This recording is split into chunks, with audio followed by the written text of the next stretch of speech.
السلام علیکم۔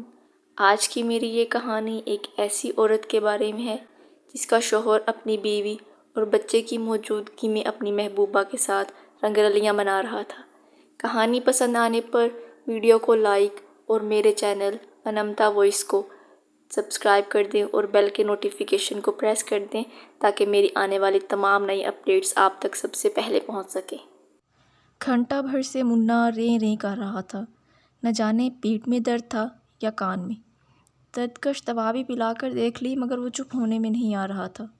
جب اسے اٹھائے اس کے بازو شل ہو گئے تو اس نے اسے کپڑے کے جھولے میں لٹایا اور ہولے ہولے جھولا جھلانے لگی۔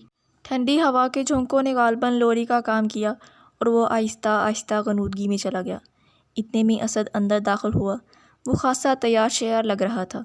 یار جلدی سے میرے نئے سینڈل تو ڈھونڈ دو۔ کیوں، کہیں جانا ہے کیا؟ اس نے سرسری سی نظر اس کے نکھرے سراپے پر ڈالی۔ ہاں، شیر دل کے ساتھ کہیں جانا ہے۔ وہ اجرت میں جوتے پہن کر باہر نکل گیا۔ اسد اپنا کتنا خیال رکھنے لگے ہیں۔ اس کے جانے کے بعد بھی کمرے میں چکراتی اس کی مخصوص پرفیوم کی خوشبو کو اپنی سانسوں میں اتارتے ہوئے اس نے سوچا۔ سامنے ڈریسنگ ٹیبل کا شیشہ اس کا ابتر اور ملگجہ حلیہ بھی دکھا رہا تھا مگر وہاں تو اس کی نظر ہی نہیں گئی۔ اس نے واشنگ مشین لگا رکھی تھی۔ اچانک دروازے پر دستک ہوئی اور اس کا دیور آیا۔ بھابی، بھائی کدھر ہیں؟ ان کا ہیلمٹ چاہیے تھا۔ وہ خاصی جلدی میں لگ رہا تھا۔ وہ اپنے کسی دوست شیر دل کی طرف گئے ہیں، تم ان کی الماری سے خود ہی ڈھونڈ لو۔ وہ ہیلمٹ لے کر جاتے ہوئے واپس پلٹا اور اس کے قریب رک کر بولا، بھابی ہر وقت گھر کے کاموں میں الجھی رہتی ہیں، کبھی بھیا پر بھی توجہ دے لیا کریں۔ کیوں، کیا وہ ننھے کاکے ہیں کیا جسے میں گود میں لے کر ٹہلاتی پھروں؟ اس نے جل کر کہا اور دوبارہ اپنے کام میں مصروف ہو گئی۔ اسد کا سفید کرتا جب وہ پھیلا رہی تھی تو اسے اس کی آستین سے ایک لمبا سا سنہری بال لپٹا ہوا نظر آیا۔ کل آندھی چلی تھی تو شاید کہیں سے اڑ کر آ گیا ہو۔ وہ سر جھٹک کر باقی کپڑے پھیلانے لگی۔ رات بھر بارش ہوتی رہی۔ صبح اس نے ٹینکی کے ٹھنڈے پانی سے نہا لیا تو شام تک پورے بدن میں درد کے ساتھ ساتھ بخار بھی ہو گیا۔ جیسے تیسے اس نے چولہا ہانڈی نمٹائی اور منہ سر لپیٹ کر لیٹ گئی۔ اسد معمول کے مطابق جب مقررہ وقت میں ذرا میں شیر دل کے ہاں جا رہا ہوں کہہ کر چلتا بنا تو اس کی بے حسی پر اسے شدید رنج ہوا۔ اگر آج نہ جاتے تو کیا اس منحوس شیر دل کا کھانا ہضم نہ ہوتا؟ وہ دیر تک چلتی بنتی رہی۔ اسد کے بدلے بدلے اطوارت اسے کئی دن سے نظر آ رہے تھے۔ دل میں انجانے خدشے بھی سر اٹھا رہے تھے مگر تذکرہ کرتی بھی تو کس سے؟ اماں ابا تو کب کے گزر چکے تھے، بہن کوئی تھی نہیں۔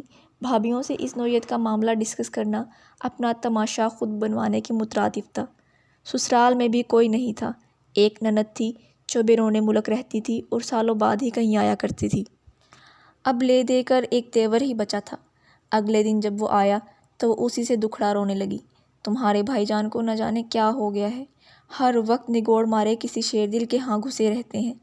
دیور پہلے تو گمسم سا اسے دیکھتا رہا، پھر اپنی ہمت مجتمع کر کے اس نے جو کچھ اسے بتایا وہ اس کی روح فنا کر گیا۔ یہ شیر دل کوئی مرد نہیں ہے بھابی، بلکہ شمو نامی اسد کی ایک طرح دار حسینہ دوست ہے۔ بھابی مجھے بھی چند روز پہلے ہی یہ بات کنفرم ہوئی ہے۔ آپ سے بات کرنے کی ہمت نہیں کر پا رہا تھا۔ اب خدا کے لیے گھر میں کوئی تماشا نہ کھڑا کرنا۔ اس معاملے کو نہایت سمجھداری سے سلجھانے کی ضرورت ہے۔ معاملہ فہمی سے کام لینا ہے۔ جہاں تک ہو سکا میں آپ کا ساتھ دوں گا۔ وہ تسلی تفشی دے کر رخصت ہوا مگر اس کی تو مانو دنیا ہی اجڑ گئی۔ 3-4 دن تو اس کے یہی سوچتے گزر گئے کہ معاملہ آخر سمجھداری سے حل کرے تو کیسے کرے۔ چوتھے دن منّے کی طبیعت پھر بگڑ گئی۔ وہ اسے تھپک تھپک کر سلا رہی تھی جب اسد حسب معمول تیار ہو کر جانے کی تیاری کرنے لگا۔ اس کے اندر اشتعال کی ایک لہر اٹھی۔ وہ خود کو تو نظر انداز کیے جانا برداشت کر سکتی تھی مگر بچے کے معاملے میں اس کی بے حسی نے اسے سخت رنجیدہ کیا۔ سمجھداری گئی بھاڑ میں۔ وہ تن کر اس کے سامنے کھڑی ہو گئی۔ کہاں جا رہے ہو؟ شیر دل کی طرف۔ میں بھی چلوں گی تمہارے ساتھ، وہ بے خوفی سے بولی۔ دماغ خراب ہو گیا ہے تمہارا؟ وہ بپھر کر بولا۔ نہیں، دماغ تو اب درست ہوا ہے میرا۔ شرم تو نہیں آتی جھوٹ بول کر معشوقہ سے ملنے جا رہے ہو؟ ایک لمحے کے لیے اس کا چہرہ متغیر ہوا مگر پھر سنبھل کر بولا، ہاں جا رہا ہوں۔ کیا کر لو گی؟ ارے میں کہتی ہوں کیا لگتی ہے وہ ہرافہ تمہاری؟ آخر رشتہ کیا ہے؟ ایک تو چوری، اوپر سے سینہ زوری۔ دیکھو رقیہ، اب جب بات کھل ہی گئی ہے تو بہتر ہے کہ اپنی حد میں رہو۔ میرے معاملات میں زیادہ دخل دینے کی ضرورت نہیں ہے۔ تمہیں خرچہ پانی مل رہا ہے نا، یہی کافی ہے۔ رہی بات رشتے کی، تو رشتہ بھی میں جلد ہی بنا لوں گا۔ وہ سرد لہجے میں کہتا ہوا ایک سائڈ سے نکل گیا اور وہ اپنا سر پکڑ کر بیٹھ گئی۔ ہائے اللہ، یہ کیا ہو گیا؟ ایک بار تو جی میں آئی کہ بچے کو لے کر میکے چلی جائے، مگر وہاں بھی حالات دگرگوں تھے۔ دونوں بھائی نوکری پیشہ کرائے کے مکانوں میں رہتے تھے۔ اب جو کچھ بھی کرنا تھا اپنے لیے خود ہی اسے کرنا تھا۔ اگلے دن اس نے اپنے دیور کو بلایا۔ بس تم مجھے شمو کے گھر کا ایڈریس بتا دو۔ کیا کریں گی آپ؟ وہ دہل کر بولا۔ فکر مت کرو، تمہارا نام نہیں آئے گا بیچ میں۔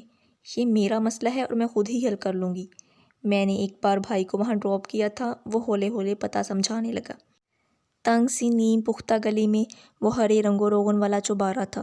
وہ سیڑھیاں چڑھ کر اوپر آئی، دستک دینے کے لیے دروازے پر ہاتھ ڈالا تو وہ ذرا سے دباؤ سے ہی کھل گیا۔ اس نے اندر قدم دھرا۔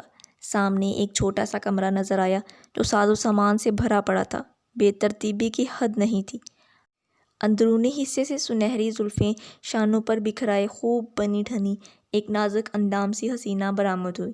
وہ گہرے جامنی رنگ کی بنارسی شرٹ اور سبز ٹراؤزر میں ملبوس تھی۔ تم شمو ہو؟ ہاں، مگر تم کون ہو؟ وہ استجاب سے بولی۔ میں… وہ چند قدم مزید آگے بڑھی۔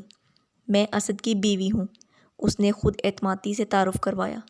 ایک لمحے کے لیے لڑکی بھونچکی رہ گئی، پھر جلدی ہی اس نے اپنی کیفیت پر قابو پایا اور مذاق اڑاتے ہوئے بولی، اسد کی بیوی؟ ہاں ہاں، اسد کی بیوی۔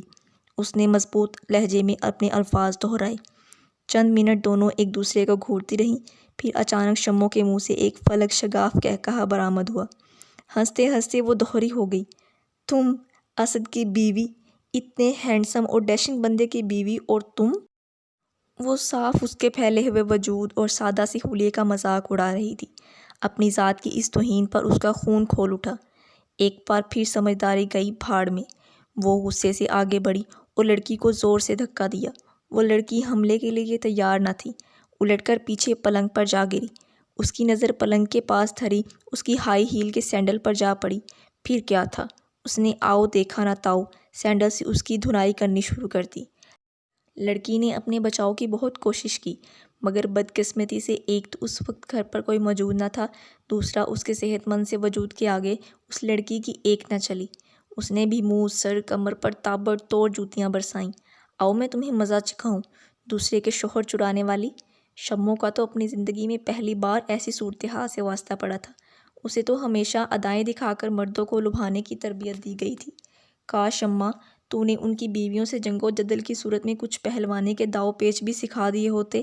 خوب پٹائی کرنے کے بعد وہ تیزی سے باہر نکلی اور گزرتے ہوئے رکشے کو آواز دے کر روکا اور سوار ہو کر واپس چلی گئی۔ ہائے اماں، مار ڈالا ظالم نے! ہائے اللہ، سارا بدن پھوڑے کی طرح دکھ رہا ہے۔ شمو پلنگ پر اوندھی لیٹی کراہ رہی تھی۔ سسکیوں کے ساتھ ٹوٹ ٹوٹ کر جملے اس کے منہ سے نکل رہے تھے۔ اماں، تو بھی محلے میں مٹر گشتی پر نکل جاتی ہے، گھر میں ہوتی تو بچا ہی لیتی مجھے۔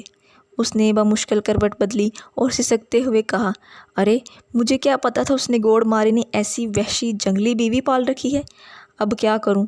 کسی تھانے میں رپٹ تو درج کروانے سے رہی۔ اماں گرم پانی کی بوتل سے اس کے بدن پر سکائی کرتے ہوئے بولی، دیکھو شمو، میں تو کہتی ہوں چھوڑ دو اس کمبخت اسد کا پیچھا۔ کچھ نہیں ملنے والا تجھے اس سے۔ خاندانی بیوی کو نہیں چھوڑتے یہ لوگ، وہ بتا بھی چکا ہے تجھے۔ پھر علیحدہ گھر میں رکھنے کی معاشی حالت نہیں ہے اس کی، ایک گھر میں ہی رکھے گا دونوں کو۔ خود سوچ، ہمارے گھر میں گھس کر کس دیدہ دلیری سے یہ حشر کر کے گئی ہے وہ تیرا۔ اپنے گھر میں کیا ہی کرے گی، چٹنی بنا کر کھا جائے گی تیری۔ چھوڑ دے اس کا پیچھا۔ شوہر کی محبوبہ کی ٹھکائی کر کے اس کے دل میں ٹھنڈک تو خوب پڑی تھی، مگر اندر سے ڈر بھی رہی تھی کہ نہ جانے اب اسد کا رد عمل کتنا شدید ہوگا۔ مگر وہاں تو گہری خاموشی تھی، ایسا چپ تو وہ پہلے بھی کبھی نہ ہوا۔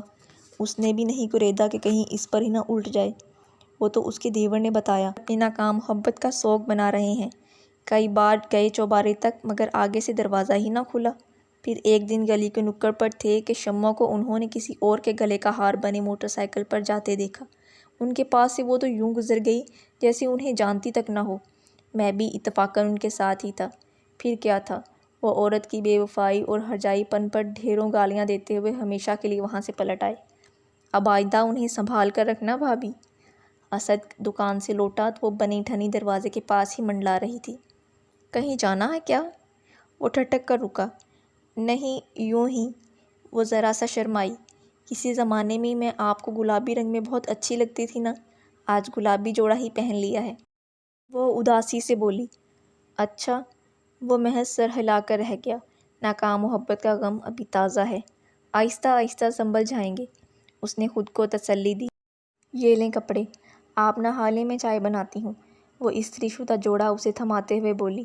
اس نے غسل خانے کا رخ کیا تو وہ گنگناتے ہوئے کچن میں آ کر کڑک دودھ پتی بنانے لگی۔ اور رقیہ کو یہ بات سمجھ آ گئی تھی کہ اگر بیویاں خود پر اور اپنے شوہروں پر توجہ دینا چھوڑ دیں تو شوہر وہی محبت باہر ڈھونڈنے نکل پڑتے ہیں، کیونکہ مرد کی محبت کا کوئی اعتبار نہیں۔